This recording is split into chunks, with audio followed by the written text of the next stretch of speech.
అడవి బిడ్డలంటే అందరికీ అలసే. ఎన్నికల సమయంలో నేతలు వ్యాధులు విజృంభిస్తే అధికారులు చుట్టంచొప్పుగా వస్తారు వెళతారు. తర్వాత వారిని పట్టించుకునే నాదుడే ఉండడు. విద్యుత్ లేక, త్రాగడానికి మంచినీరు లేక వారి అవస్థలు వర్ణనాతీతం.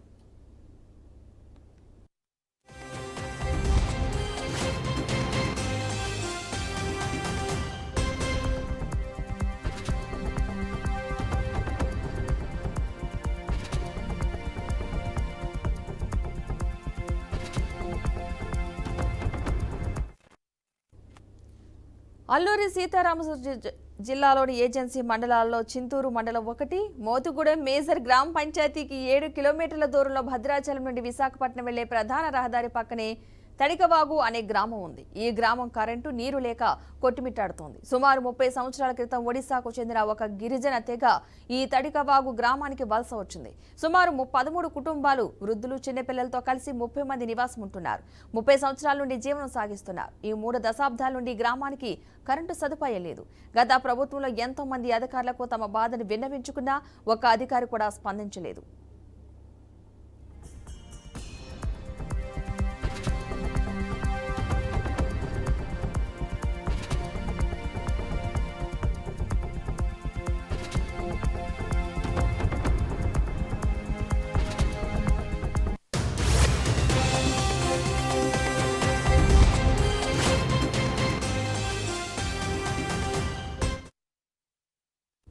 ఇప్పుడున్న ప్రభుత్వానికి కూడా తమ బాధను వెళ్లబోసుకున్నారు. చింతూరు మండలంలోని గ్రీవెన్స్ లో స్వయంగా జిల్లా కలెక్టర్ కి విన్నవించుకున్నారు.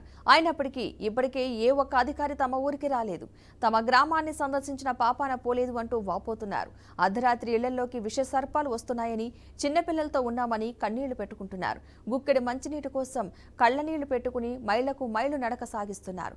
ఎంతో శ్రమించి బిందెడు నీళ్లు తెచ్చుకుని ఆ నీళ్లతో రోజంతా గడపవలసి వస్తుందని గ్రామస్తులు వాపోతున్నారు.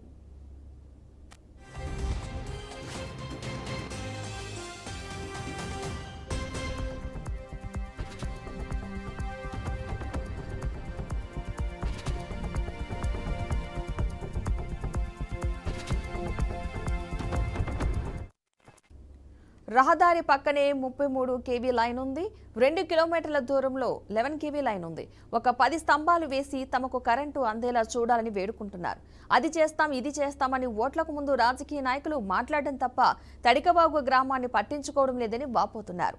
కనీస వసతులకు సైతం నోచుకోలేక కష్టాల కడల్లో తేలియాడుతున్న ఈ తడికవాగు గ్రామస్తుల ధైర్యస్థితిపై అధికారులు స్పందించాలని పలువురు కోరుతున్నారు.